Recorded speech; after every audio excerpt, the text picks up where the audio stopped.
Coming up next on Book TV, Afterwards, an hour-long program where we invite guest hosts to interview authors. This week, the NewsHour's Jim Lehrer and his new book, Tension City, Inside the Presidential Debates, from Kennedy-Nixon to McCain-Obama. The veteran newsman and prolific writer discusses some of the more memorable moments of televised presidential debates since 1960.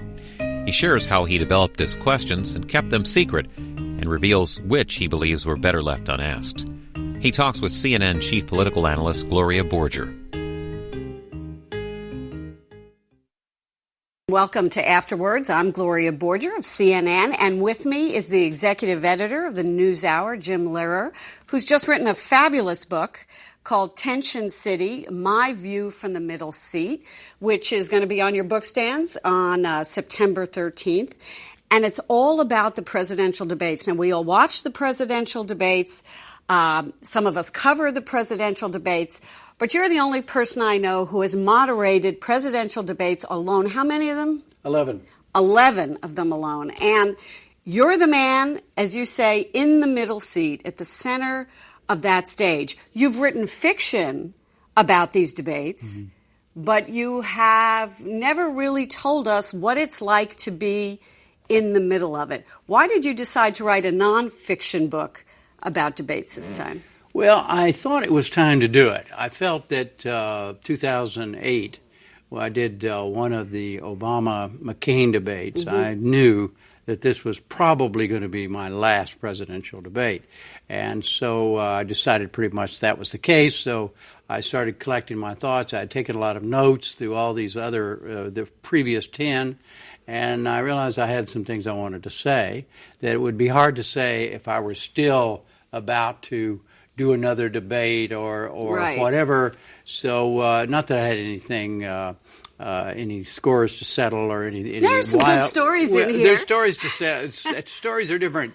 But I thought there was just time to share the thing, because I really do believe so strongly in the importance of these debates. And I wanted to share my feeling about the importance and some of the nitty-gritty that I think is part and parcel of why they need to be handled very well. Well, talk to me a little bit about why they have become such an important part of the presidential process, because, of course, it wasn't always that way. We seem to think it was, but it's not always. Yeah. Here's what has happened.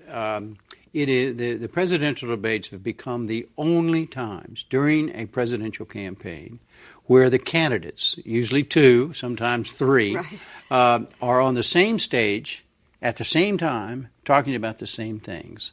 And they come usually in October with the election pretty close, maybe a month or only a month or less away. The polls show that in probably 90% or more of the people have already made a decision as to for whom they're going to vote. But that for whom they're going to vote decision, some of them are leaning, some of them are not, and mostly what they want to do, the issues are pretty much on the table, and people have decided whether they're in favor of lockboxes for Social Security or debt ceilings or whatever. All of those kinds of decisions have been made by the voters. What still remains to be seen and understood and decided upon, do I like this person? Does this person as a person come over as somebody, forget what the issues are? What if there's a crisis? What if there's something similar Katrina? What if there's another 9/11? What if there is some major catastrophe or crisis happens? How do you feel about this person? Well, that's why it's important. Well, it's interesting you call the book Tension City. Yeah. Because, of course, it is. These candidates have to make people like them, essentially, is what you're saying. And you spoke with Bush 41, George H.W. Bush, who said to you that the debates are, quote, ugly. I don't like them. Why? Why did he say that? He feels very strongly that it's all showbiz. It's, in other words, for instance, one debate, it was a three-person debate with Bill Clinton and Ross Perot. When he looked at his watch. Famous moment. And he said, yeah, okay, so I looked at my watch. And so they're all over me. You know, it doesn't have anything to do with issues, doesn't have anything to do with whatever. But then he said in the interview with me, he said, "Well," I said, "Well, why were you looking at your watch?" And he said, "Well, was I looking at my watch because this thing was boring me?" Yeah, I was looking to see when this thing was going to be over.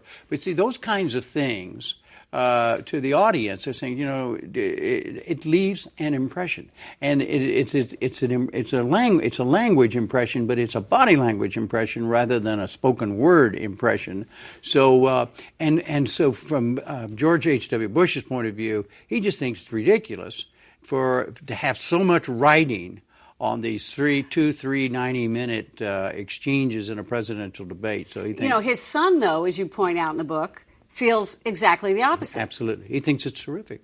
He thinks that, and he and Bill Clinton said exactly the same thing in different words, that they feel that it makes them not only better candidates, but better presidents, because it forces them finally, in those last few weeks before the election, to be able not only to decide what they really believe, but to be able to articulate it. So they see it all in a positive way, both George W. Bush and Bill Clinton. You wrote that, and I'm going to quote your book here, each participant remembers a debate performance through the prism, emotional as well as political. Is there any debate performance, either of theirs or yours, that sort of sticks out in your mind? Where you were sitting. Sure. Here's one of the problems by sitting so close. Yeah. And remember, it's all about television. This is for the millions and millions of people who are watching on television. It isn't a studio program. This is not a pep rally for the opposing candidates or any of that, and it's not even an interview program. The purpose of the debate is not to show how terrific the moderator is. How much you know. How much I know, and exactly how quick he or she is in responding and all of that. And I, for instance, to answer your question specifically, the one I remember more than any other was the first Al Gore George W. Bush debate. It was in Boston, 2000, and I was sitting right where I am now, and Bush was to my right, and Gore was to my left, very close. And in fact, I was the closest person to them, obviously. And I have a rule that when, and I would suggest this to anybody who moderates any kind of debate, keep your eye on the person who's talking, not on the person who's reacting. Because if you watch the person who's reacting, you can get eye contact, you can distort the reaction. So at any rate, to make a long story short, I would ask a question of Bush, and Bush would be giving an answer, and Gore would started sighing, and remember that, you know, he got going like that. Well, that hurt him terribly because the public saw that because they had split screen coverage then, and but when it was all over, I'm walking out of the hall with my family, and one of my daughters says, "Oh, Dad, that was incredible what Gore did." And I stopped and I said, "What did Gore do?" And she mentioned about the sign and grimacing and all of that, and I didn't see any of that. But it was a perfect case. People who listened to that on the radio thought Gore won that debate hands-on. People who watched it on television thought Kennedy-Nixon, didn't that happen the same way? Exactly. Kennedy-Nixon, it's exactly the same parallel. You raised an interesting point about your role as a moderator. We see you on the NewsHour all the time as an interviewer. And I'd love you to talk a little bit more about the difference between the role of the interviewer we see you as on the NewsHour, trying to make some news, trying to get some news, versus the role of the person sitting in that middle seat in a presidential debate. Because I think people, it's a distinction that people need to sort of understand, perhaps. I agree. I see them as two very different functions. Let's say you'd have candidate A and candidate B on the NewsHour, and I was running a discussion. I would follow up, introduce new subjects. You know, hey, what do you think about this? You know, et cetera, et cetera, et cetera. Right. But in a presidential debate, I also have my own little patterns that I have developed. I make the decision, rightly or wrongly, that I am not going to introduce a whole new subject out of the blue at a presidential debate. That's not. This campaign has been going on for a year or more. The public has heard all of this, and it'd be very easy to sit there in front of 90 million people and ask some question off the wall, embarrass the candidates, but for what point, what purpose? And so that's number one rule. The other rule is you have to make sure that everything is perceived as being absolutely 100% fair. It doesn't mean that it has to be fair. It has to be perceived as fair. You can run a discussion on a regular television news broadcast, like, say, the NewsHour, and everything, the clock is this and the timing is right and whatever, but if it's not, for some reason, you weren't fair to weren't perceived as being fair to ideas as well as to the people, you can blow the whole deal. With a presidential debate, it is always, I always have to remind myself, and I do this all the time, say, first of all, this is not about me. Right. I already have the best job in television journalism. I'm not auditioning for a better job. I'm not running for anything. If people are talking about my questions, even favorably when it's over with, I have failed, because It isn't about the questions, it's about the answers. And what you want to do is facilitate the exchange among or between the candidates, not between me and them. And it's all a state of mind. And it's just the opposite when you're running. So you have to kind of change your muscle memory to a certain degree. Exactly. You have to know why you're there. Mm-hmm. If you know why you're there and you made a decision to stay with that, then it's not difficult. If you're fighting it all the time, and it would be very easy. I mean, and I say this in the book, it'd be very easy for some moderator, particularly in the way it is now, single moderator format. I mean, you could just drop hand grenades right and left. You could make a name for yourself. Right. Everybody could be talking about Billy Bob, the great moderator. Oh boy, he really leveled Wawa, right. And all that sort of stuff. And look at and it's a temptation that must be overcome by everybody involved. Okay, so this leads me to before you did the single moderating. Yeah. There were group panels, right? And there's a famous question. Yeah. That Bernie Shaw of CNN asked, which is now referred to in your book as the killer question. I think you were quoting That's somebody right. who referred to it. Maybe right. Jules Witkover? Jules Witkover okay. and Jack Germond. Germond, yeah. Right, called it the killer question. Can you talk about what that was? And well, the exact words I can't quote off the top of my head, right. But essentially it was it was the first question in the debate. Number one Ooh. Question, and he said, "Governor."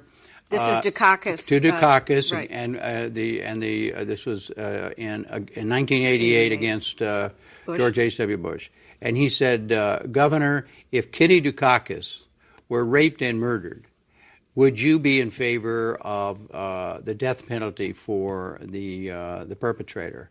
And that's a question. Dukakis. We'll take it one step at a time. That was the question that Bernie Shaw decided to ask, and then there was at that time there was a moderator and three panelists. They had a meeting, the three panelists and Bernie, the day of the debate, and kind of went over their questions, how they were going to do things and whatever.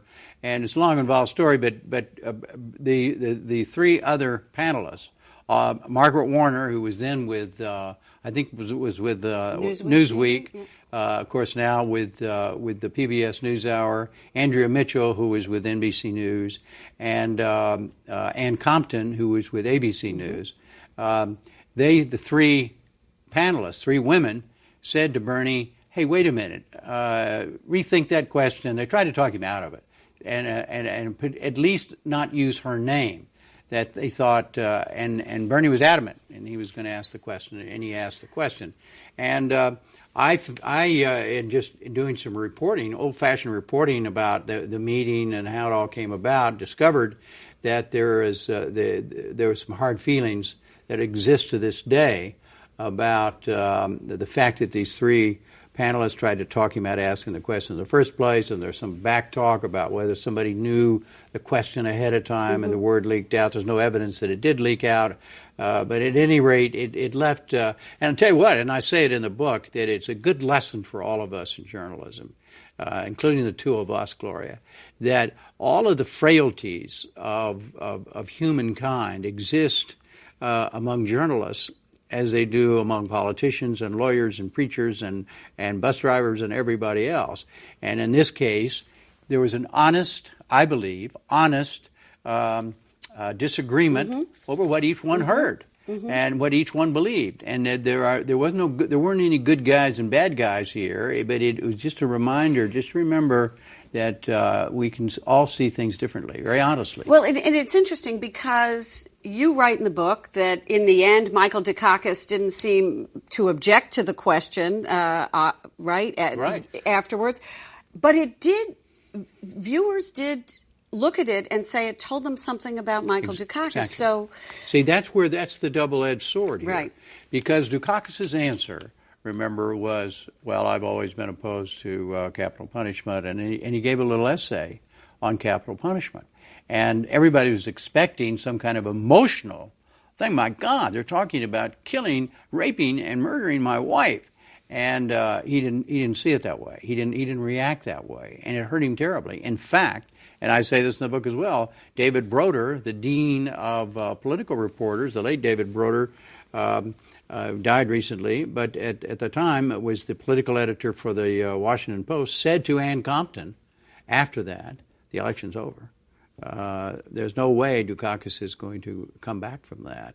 And it turned out, now Dukakis himself, because I asked Dukakis about this, and Dukakis said, okay, hey, everybody makes mistakes, but he said, I watched that tape and listened to myself again, he said, and I didn't think it was that bad. And he said, I did it in a context, we'd been talking about capital punishment, I've been talking about capital punishment all my professional political life. It just seemed like I just gave my regular answer, and I just missed the emotional thing. Of course, George H.W. Bush said, my God, if he'd been asked that question, he would have been screaming, I'd grab that guy and killed him with my bare hands, something like that. And that's what... And Kitty Dukakis, by the way, is sitting in the audience when this question gets asked. And there's this huge gulp, sigh in the audience, my God. And everybody who watched it on television felt the same way. But you see, your point is, and that's why it's a double-edged sword. A lot of people criticize Bernie Shaw for asking the question. However, the question revealed an awful lot about Michael Dukakis. And if Dukakis had reacted differently, it could have changed. I don't know if it had changed the end result of the election, but it certainly would have changed the perception of the man. Well, it's also one of those questions. I mean, these candidates go through huge amounts of prep work for these debates. There's no way that one of his advisors would have said, what if somebody asked you this question? Yeah. So he could have prepared sort of a canned answer for it, right? There's lots of canned answers you hear. A lot of, they work on those. Yeah. Sure. Well, and that leads me to one which is in the Benson-Quayle vice presidential debate, where, of course, Lloyd Benson comes up with one of the lines that we will remember for all time when Dan Quayle mentioned Jack Kennedy, as he had done on the campaign trail. And he had a line saying, I knew Jack Kennedy was a friend of mine, and you're no Jack Kennedy. Now, there's some dispute about whether that was a prepared line. Sure sounded like one to me. What's your... Well, it sure sounded that way to me. Unfortunately, I was not able to talk to Lloyd Benson because Lloyd Benson was ill by the time I got around to it. And but in public statements that he made to reporters after the debate, when he was asked whether or not that was a prepared line, he said, no, it just came to me. However, some of the folks around Benson later said, well, we had heard him say this before. In other words, we had heard Quayle say something about John F. Kennedy before, about the experience thing. That was the point that Quayle had more experience in Congress and in government than John F. Kennedy did when he was elected president. And so they were ready for this, and I think we just have to leave it to here again to two different views of what happened. Talk a little bit about the negotiations that go into, and I know you're not a part of them, but you clearly know about them. The candidates just don't show up at the podium and get ready to debate. It is a grueling process that their campaigns go through, like peace talks. Absolutely. And the thing that everybody has to remember is that the negotiations are by two groups of people, one with the only one purpose, and that is to make his or her candidate have an advantage over the other candidate. And everybody on the other side is doing the same thing for his or her. They couldn't care less about whether or not this is fair or whether or not this or that or whatever. If they think it will help the candidate to be seated, we will negotiate best we can to have the debate seated.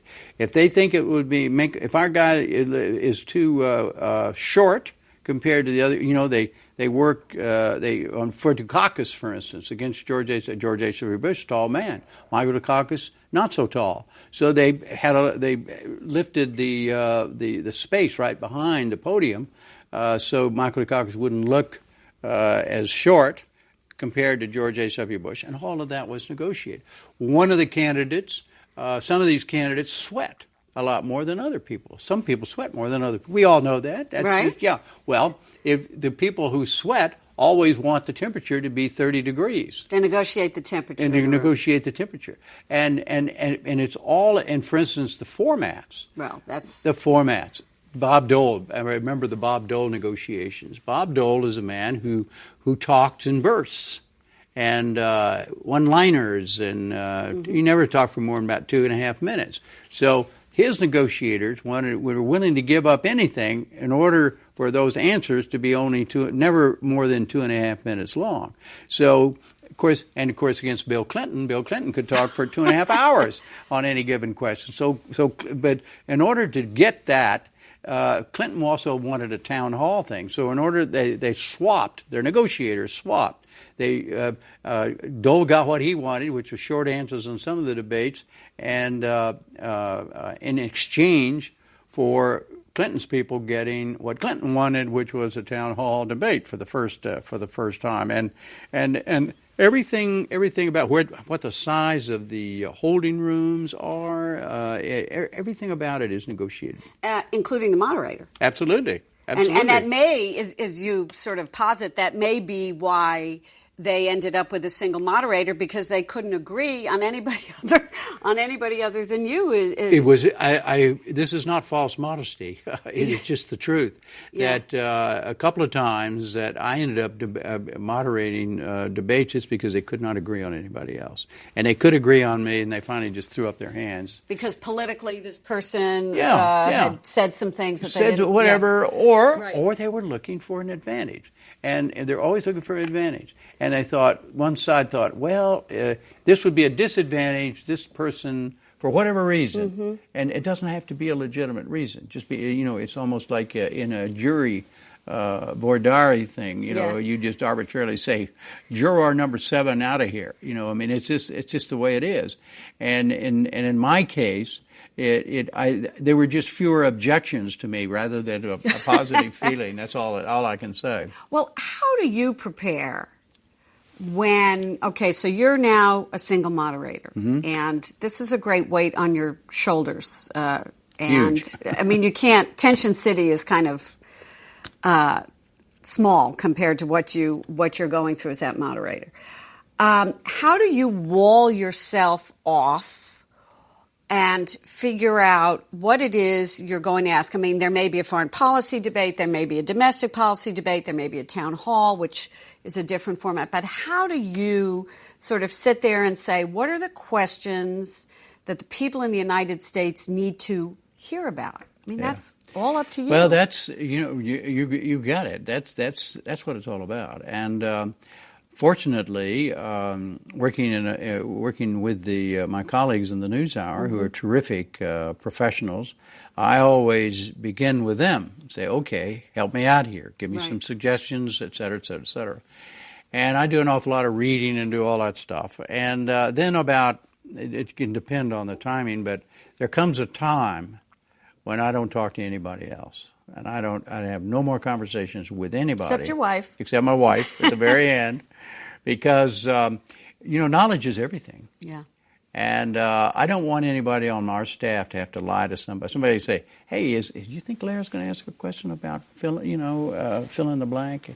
And Do you ever get called by a campaign asking you? No. Never, not like that. No, but it would be. Think how helpful that would be if a campaign could find out ahead of time what the questions were going to be, or even a hint of one or two questions, anything like that. So I want to make sure, in my case, that is impossible. Because if I don't say anything to anybody about what about what my questions are going to be, there's no way for anybody to find out. And as you say, my wife, what I've done is wait literally to the very last day and then go through them with Kate, my wife. And that's it. And she tests them for apples and oranges and all. Well, explain what you mean by that. Well, if apples and oranges, if you're going to ask candidate A an apple, you got to ask candidate B an apple. You can't ask an apple to one and an orange to another.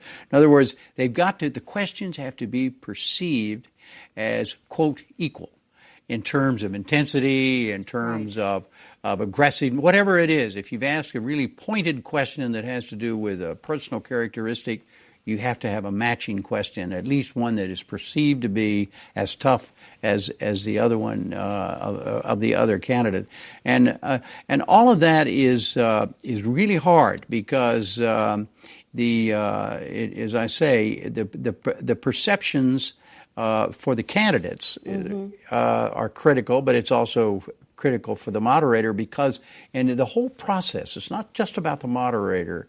When it's all said and done, what I want and what everybody should want is that, hey, that was a fruitful, honest exchange of ideas among the one or two or three people. It would be two or three. We'll get who to is going three, to be president? right? Who is going to be president of the United States? And that's what it's all about. And everybody who's connected with it has to keep that always in mind. And that's all it is. And all it is meaning the single most and can be the single most important public event of the campaign. Well, let's talk about the three, okay? Because that's a whole different dynamic there. So we have Bush, Clinton, Ross Perot, right? Right. Tell us about Perot and how he changed the dynamic. Well, of course, he changed the dynamic of the election period because he rocketed really quickly into the polls, into the polls, and but because he was not the Democratic and Republican parties actually run the debate commission. In other words, it was formed by the two parties. Ross Perot, as an independent candidate, had no part to play in deciding when there were going to be debates, what kind of formats they were. He was invited in after he went to a certain. The debate commission has a criteria so high. If you're so high in the polls, you get to be in the debate.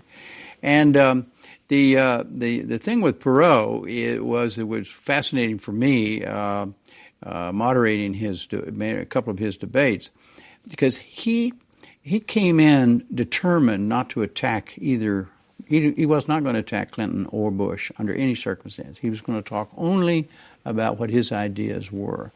And every time I tried to get him to criticize Clinton, he wouldn't do it. He wouldn't take the bait. But he was very conscious of the rules, very conscious of timing. And every once in a while, I was afraid he was in one debate. He was going to stop me. Hey, Jim.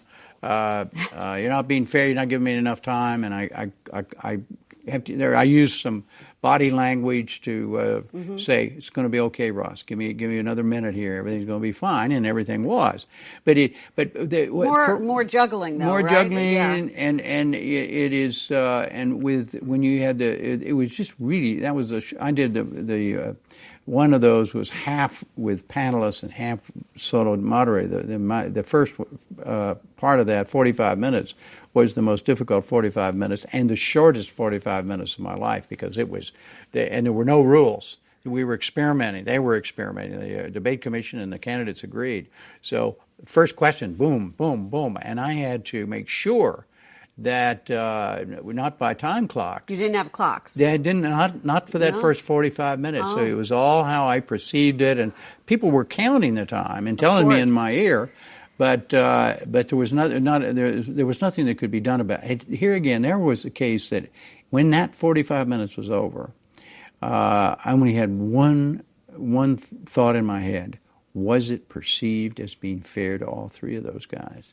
And it was. So as far as I was concerned, I was in high cotton, as they say in Texas. So people don't understand that when you were doing this, there were people talking in your ear saying, well, maybe you need to give Perot another minute, or... They would not. They would. All they would say is the timing is Clinton up 2 over Bush, 1 over. That's all they'd say. These folks are real pros, and those of us who've done a lot of live television, they all know you speak very quickly and you get used to the voices, and they didn't know, nobody wastes any words, but that's all they're saying. Nobody ever talks editorially. Nobody's ever said anything editorially to me in my ear about it in a debate. By 1996, you were solo. Yeah. That was when you first started being solo. And one of the things that was so interesting to me in the book was in talking about that year, not Bob Dole nor Jack Kemp, his vice presidential candidate, went after Bill Clinton on the so-called character issue, which was sort of stunning to me to kind of look back on that, because is that almost impossible to imagine today? I mean, you even asked a question that would have, because it was germane and relevant and important in the campaign, but how did that go, and did it surprise you?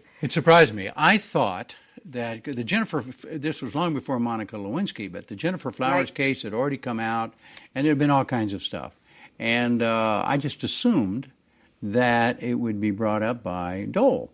And I asked, a couple of questions that he could have taken with, and he didn't run with it. So about 20 minutes in or so, maybe it was longer than that, I finally said, Senator Dole, is there anything about President Clinton's character that you think is relevant to whether or not he should be reelected president? And Dole made a joke out of it. He said, well, he's shorter than I am, or taller than I am, or I don't remember, something like that. And he just completely dodged the question. And of course, then he was caught. I mean, the Republican supporters were all over him afterward. Right. And then the next debate was Jack Kemp and Al Gore. So everybody assumed, and every pundit in the world wrote that, oh well, Kemp will take it on.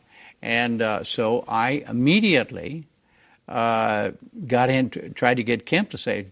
Kemp would not say no. And Kemp, in fact, said something to the effect, we're not here to talk about people's character. We're here to talk about issues. And that was the end of the character issue. But then he said to you he misunderstood the question, later right? He said that. Because he had gotten a lot of criticism. He got a lot. He took a lot of heat for that, and but he also said, in fact, both of them said to me afterward, long afterward, for interviewing for this book and for this documentary we did, they have no regrets about that. I mean, they both were the kinds of politicians who were uncomfortable talking about this stuff. And also, what I did not know then was that the Washington Post and other news organizations were working on a story about an illicit, I guess is the word, affair that Bob Dole was having. He had, not then, but he had for many, many years, with a single woman. And the Dole camp knew that. Dole knew that the Post was working on the story and all of that. And it could be that kept him from, interesting.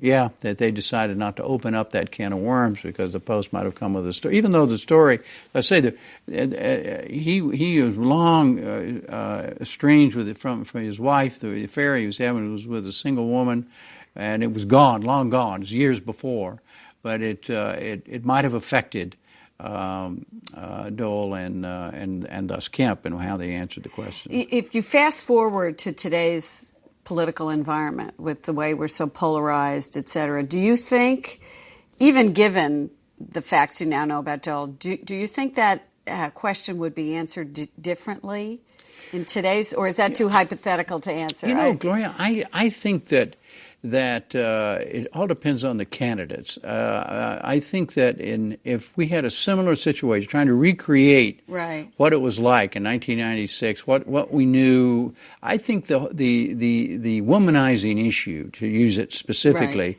was certainly in the wind, had been written about, had been reported about in the mainstream media, as they call it, and it seemed to me, I can't imagine not being asked in this world in very graphic terms.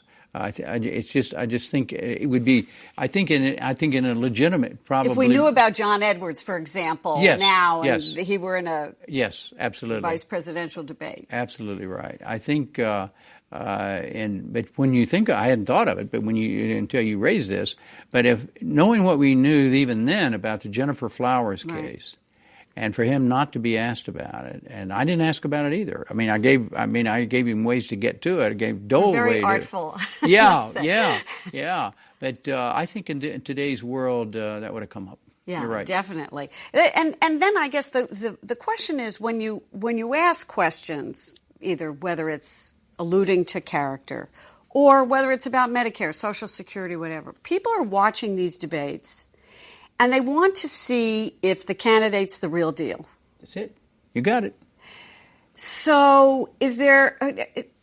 talk a little bit about that and some moments maybe where you thought that's not the real deal. It doesn't look good. Maybe it was the sighing moment for Al Gore, or whether candidates can sound too canned and too prepped. And I think that's where most of the candidates, not all of them, but most of them, when of the mistakes they make, most of them are of the canned variety. My advice to anybody who's involved in any kind of debate or even an interview, first thing you do, no matter what else you do, you answer the question. Good idea. Yeah. Are you in favor of a lockbox for Social Security? Yes. Then you tell them why. You don't start with, well, Social Security, remember, so forth and so on. I remember an example in a Bush-Gore debate where one of them was asked, it was a town hall meeting in St. Louis, and I knew the question was coming because I had gone through them beforehand, with the questioners, and this woman asked, I can't remember now which was Gore or Bush because they both handled it exactly poorly, the same way. The question was, what do you have to say to the young people about our country right now? And the answer was a canned answer about Social Security. In other words, the opportunity was there for either one of those guys to say, well, anything, about the opportunities that exist in our country today, and you could have teared them up, but instead, when in doubt, go to the can. And I think they make a terrible mistake doing that. Ronald Reagan said in the interview I had with him about his first debate where he thought he did so poorly, he said he had all these people and they were, giving him all these briefings and telling him what to say and all of that, and he did so poorly because of that. He was trying to think of what answer he was supposed to give. And he got upset about that afterward, and he quit doing it. And the next and he debate, came out of it pretty well. Came out of it pretty well. Yes, indeed, he did. And these candidates also they listen to the consultants too much. The consultants are not running for president. The consultants are not the people with all the great knowledge. The person who's running for president is the person standing up there, and he or she should be able to handle him or herself on some of the key issues. And just be honest with people. If you don't know the exact answer, you can say, look, I haven't checked that out, but just be straight with people. And the candor, I think, would change the nature of the way people would be. I think candor would suddenly go on the list as a desirable trait to have as people running for president or of the the United appearance of candor, because it is television after all. Oh, it is, absolutely right. So, Ronald Reagan, you point out, got all mixed up on answers that he gave when he was over-prepped. And then he had a couple of good zingers the next time and managed to do very well because, by the way, he was also good at television. Absolutely and that's right. another... Absolutely Bob right. Dole, not so good at television. And that, a lot of people have said that. Reagan was just great at television. He was an actor or whatever. Like it or not, any president of the United States has to be able to communicate on television. That is like being 35 years old. That is a qualification. Right. You can have the greatest ideas in the world, and if you can't, and you want to get the American people to rise up and go to war, or not go to war, or rise up and raise the debt ceiling, or whatever it is. You have to be able to make the case on television. You have to be able to look at a television camera, and people have to start nodding. Yes, you're right, Mr. President, you're right. And that is a qualification for office, whether anybody likes it or not. Well, that makes me think about the 2008 debates. Not so long ago, because there seemed to be such a difference between John McCain, who has been in public life for quite a long time, and his skills in front of the camera versus Barack Obama. Do you take that into consideration somehow when you think of your questions, or do you? No. No. In that case, McCain, Obama. And I moderated the first of those debates, which was at Oxford, Mississippi, University of Mississippi. And that almost didn't happen. We'll talk about that. Yeah, almost didn't happen. But the issue there was body language, and it was not exactly signed the Gore way, but you may remember I tried my best to get McCain to look. Yeah, to look at Obama and to address him directly, because they had negotiated a set of rules which made that possible. Before, it was you were not allowed to question each other, but this was a new deal, and the debate commission, was interested in that, and I said, well, I will make sure that gets done and all that sort of stuff. I thought it would be terrific. McCain wouldn't do it, and I kept doing it. Finally, McCain said, you think they're not hearing me? You think he doesn't hear me, or something like that? And he got a little annoyed with my doing it, and so I backed off and quit doing it. Okay, the point had been made, and here again, that was a negative for. I think, in fact, you don't have to use me as a source here or as a pundit, but Dan Baltz and Haynes Johnson in their book believe that had a tremendous influence on the outcome of the election, because when that first debate began, they were neck and neck, a little bit of the advantage to McCain. Obama took the lead in the polls after that, and one of the reasons is people said, well, he came over as angry and fidgety and rigid, and he never ever recovered from that. And well, you also write about sort of the threshold that a presidential candidate needs to cross, like he's ready or she's ready, and that for Barack Obama, that may in fact have been a threshold. But talk about that a little bit, about a candidate kind of, people are looking at him eye to eye on their television sets. That's the key to the whole thing. In Obama's case, the issue out there, spoken and unspoken, was, is this guy really ready to be president? Is he cool enough? Is he going to be cool enough under pressure? Can he really handle himself? And up till that point, up until the first debate, people have seen these candidates in their own settings, political events, staged events by their own campaigns and whatever. All right, now, how's Obama gonna handle himself against John McCain? Right. Now we're in the big leagues, and let's see. Well, Obama presented himself as somebody who was calm and cool and much lighter and confident. The other thing was, did he have the confidence that it took to be president? And all of those things he demonstrated as much with body language, here again, as he did with words. And at the same time, John McCain, on the other hand, was demonstrating, because the bad rap on him was that he got angry and he was fidgety and he was this and Temper. that. Well, he proved that. See, he proved a negative, and in Obama's case, he proved a positive. But here again, very subtly. And it had nothing to do, because neither one, I'm sure nobody remembers this, I barely remember it myself, neither one would answer any of my questions directly about what to do about the financial crisis. I kind of remember that, actually. I just kept asking, were you in favor of this? Well, blah, blah, blah, blah, blah, and each one would answer it from a different point of view, but they never would say. So there was no content difference, really, between them.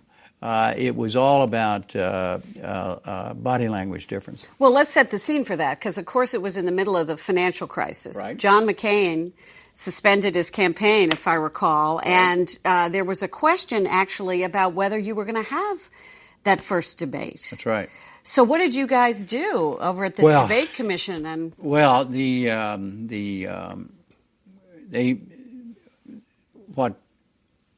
McCain wanted was the debate to be postponed, and Obama said, I'm coming to Oxford, Mississippi, we're going to have a debate.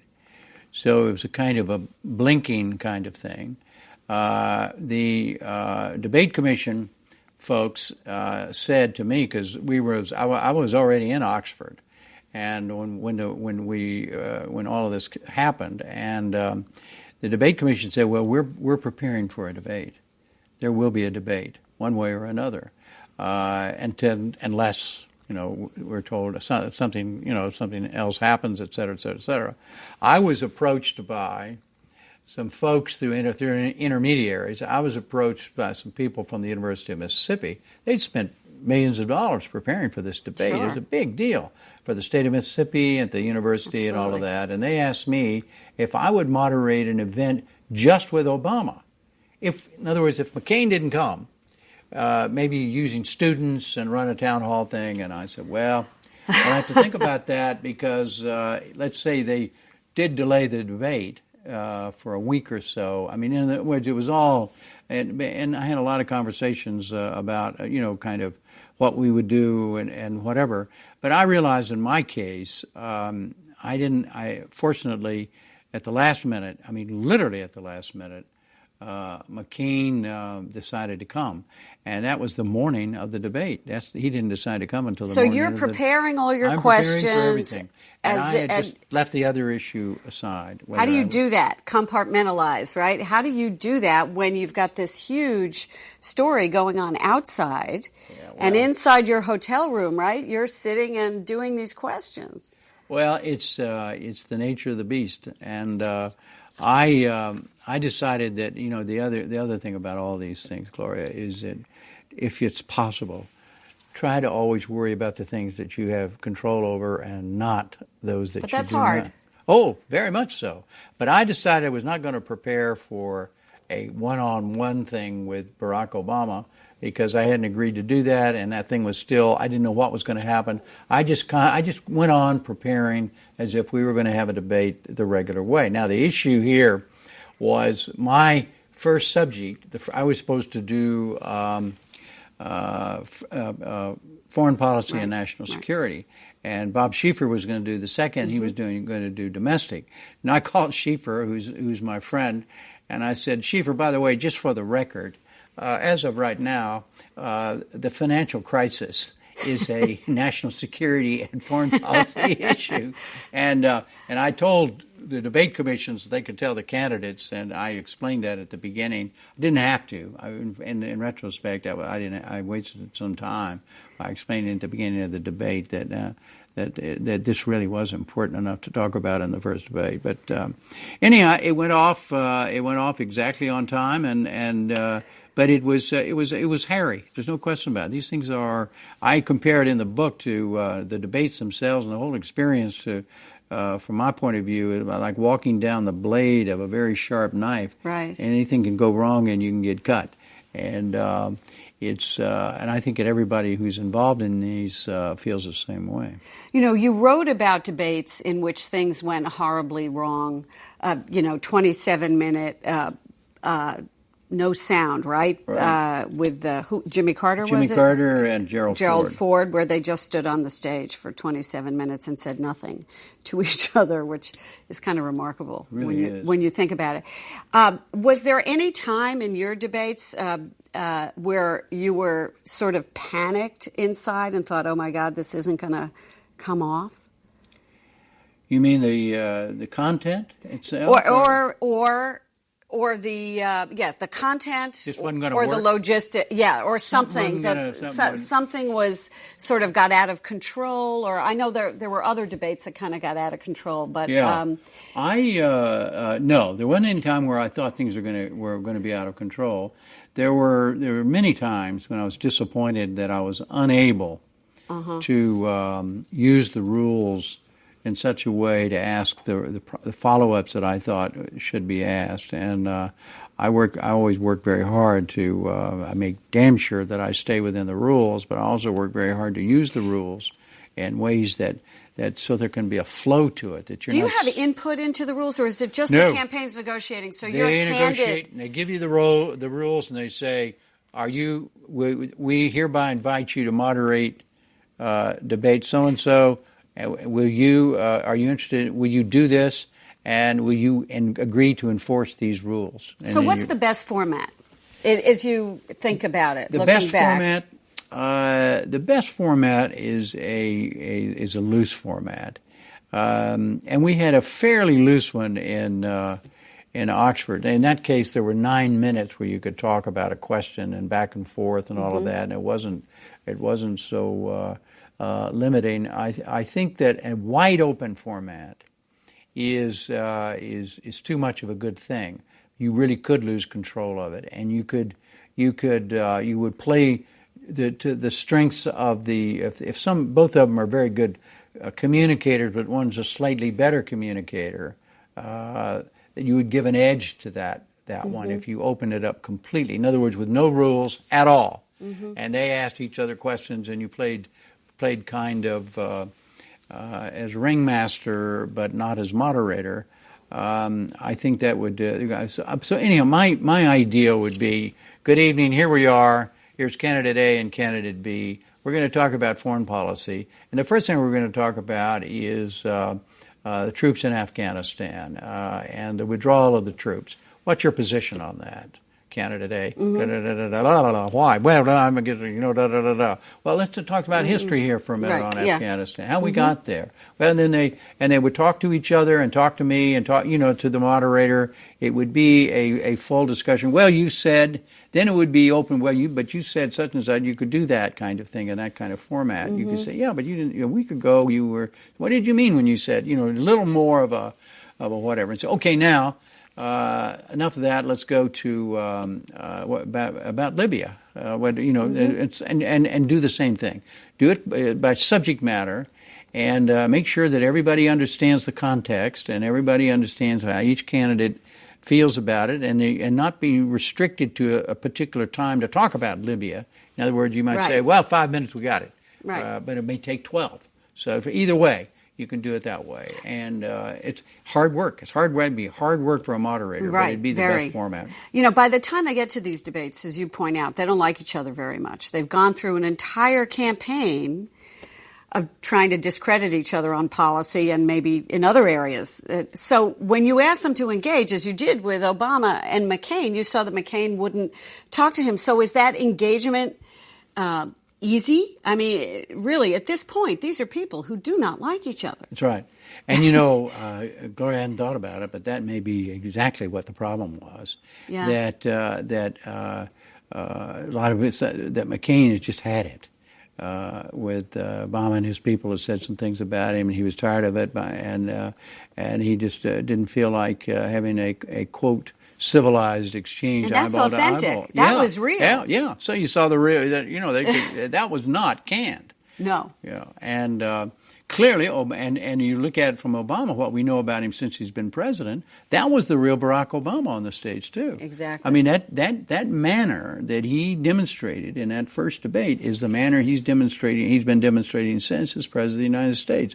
So that's the other thing that we all have to keep in mind, and I remind people all the time, there are very few accidents that become candidates for President of the United States. These people have been through a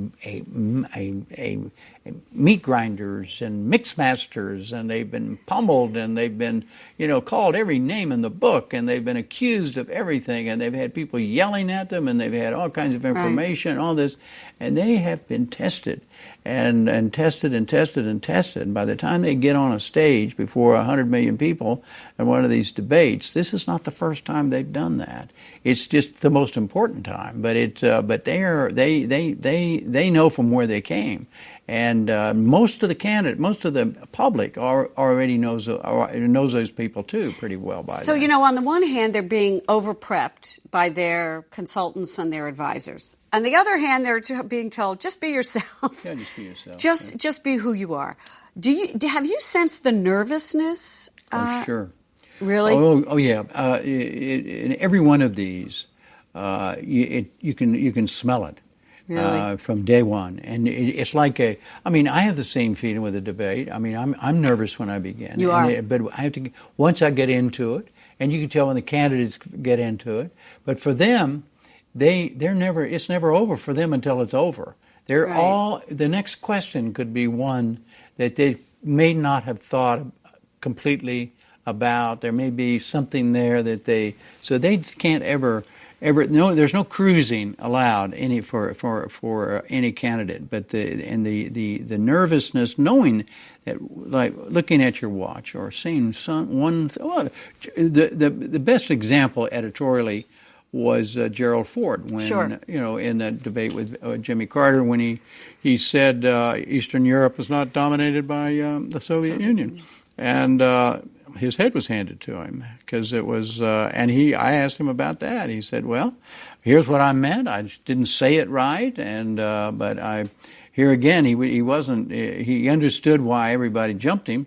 And they jumped him badly, and it hurt him terribly. And he was already behind in the polls, and this hurt him, made it even worse. But it's those examples are the ones that every candidate knows about, and they want to make sure that doesn't happen to them, and that makes them very cautious, and it makes their consultants very cautious.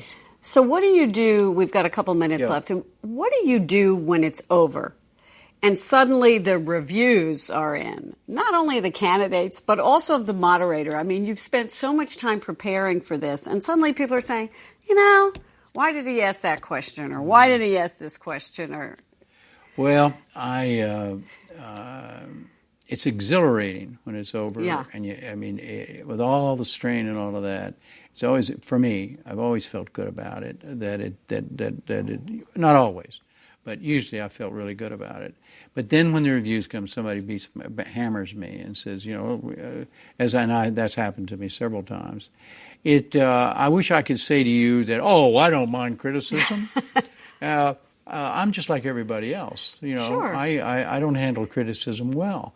And but I've also realized, hey, look, if I can't handle criticism, then I shouldn't be moderating presidential debates, or I shouldn't even be on television. That goes with the territory and public reaction, and it's impossible to please everybody. And if you start thinking about pleasing everybody, then you will please nobody. And if I feel I'm so cocky now, not cocky is not the word. I've been doing this so long, right, that somebody criticizes me for something, and I don't think that criticism is justified, I don't worry about it.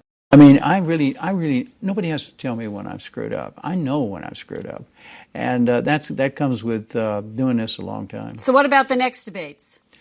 Well, they're going to be great. I'm not going to participate in them. You're going to be watching them on TV? You bet. I'll be watching them, and I'll be willing to help anybody I possibly can to do anything I possibly can to help them because they're critical to the election process. And but I will be there to help as an observer. And watching it in front of the TV set will be a little less nerve-wracking, one would assume. Yes, ma'am. Than being there. Well, thank you so much, Jim Lehrer. This is a fabulous book. I really enjoyed it. Not just because I'm a political junkie, but there's a lot of interesting history in here, and it's very important. Tension City by Jim Lehrer. my view from the middle seat. You should have said middle hot seat. Thanks a lot, Jim. Thank you, Gloria.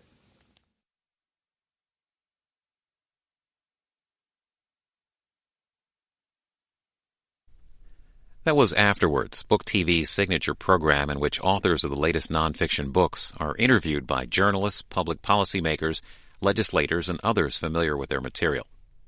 Afterwards airs every weekend on Book TV at 10 p.m. on Saturday, 12 and 9 p.m. on Sunday, and 12 a.m. on Monday. You can also watch Afterwards online. Go to booktv.org and click on Afterwards in the Book TV series and topics list on the upper right side of the page.